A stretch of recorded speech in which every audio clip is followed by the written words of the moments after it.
YouTube, what's going down? It's your boy King Spence, back with another video. And today I got a serious bone to pick. We're talking about the top 50 artists of all time. This is a list that Billboard and Vibe magazine just released in honor of the 50-year anniversary of hip hop. So before we jump into this list, I gotta say, man, I'm personally disappointed at the list. But I mean, you know, that's how lists go. So one thing I would suggest before you dive directly into the names and the numbers that they have on the list, read the information that they have right before the article. The people who put this list together are just a bunch of journalists. So in the criteria, they listed that only North American artists are included. So people like Slick Rick the Ruler you wouldn't find on this list because they keeping it just in the North American region. And most importantly, they're going off of body of work, achievements, things like charted albums and singles, gold and platinum certifications. They're going off of cultural impact and influence, so like how the artist's work fostered the genre's evolution. They're going off of longevity, which means like the amount of years that this artist been on the mic. And lastly, they're going off of lyrics, like storytelling skills and flow, vocal prowess. So with all of that given, the top 10 artists, they got a top 50 list, but the top 10 artists that they came out with was one, Jay-Z, then Kendrick, Nas, Tupac, Eminem, Biggie, Lil Wayne, Drake, Snoop, and at 10, Nicki Minaj. Y'all let me know in the comments what y'all think of just if they got the top 10 right. If you ask me what I think that this list is cap.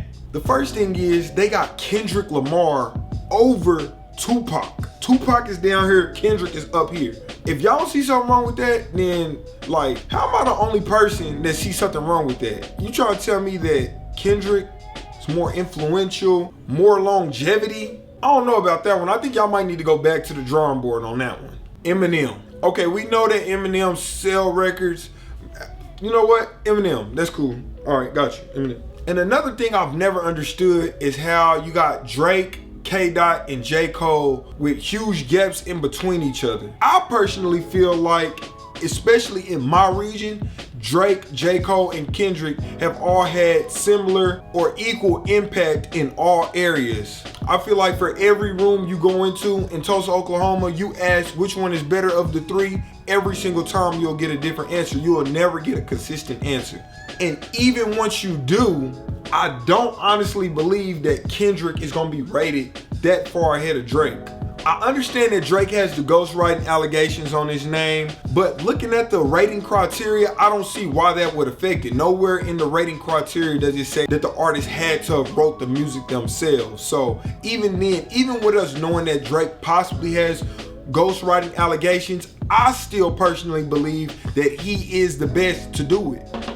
And you can go argue with your great granddad. So my biggest issues with this list is that I kind of feel like this list should vary according to region. So even here in Oklahoma, I feel like you ask people of all ages who's the greatest of all time, and arguably I would say that you'll get a lot of people that won't even say that Jay-Z is number one. Bless their heart. So I feel like this list wasn't very considerate of Midwestern region in the South. I feel like it's very heavily leaned onto what appeals to the East Coast. Another big issue that I find with this one is that you find people like E40 on here, but you don't see Too Short. You find Bun B, but you don't see Pimp C. You find Gucci, but you can't find Boosie. That's super interesting to me.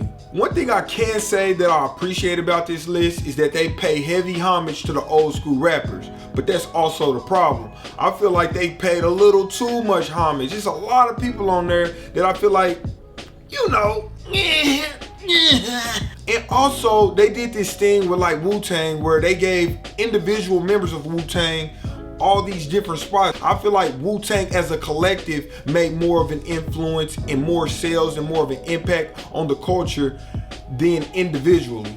For example, for them to individually separate Quavo, Takeoff, and Offset on a list opposed to just putting the Migos as a collective. I don't feel like the masses are really gravitating towards their individual projects as much as the impact of their collective Migos projects. And I feel like that's a mistake that they made on this list, separating Wu-Tang Clan. But all in all, I honestly feel like this list is super opinionated. I've been doing the research and I really can't find the numbers, or I can't see the influence that validates this list. But I want to know what you guys think. I left a link in the description. Go check out the list, read over some of the stuff they were saying, and y'all let me know what y'all think about this. And if you disagree, y'all tell me y'all top 10.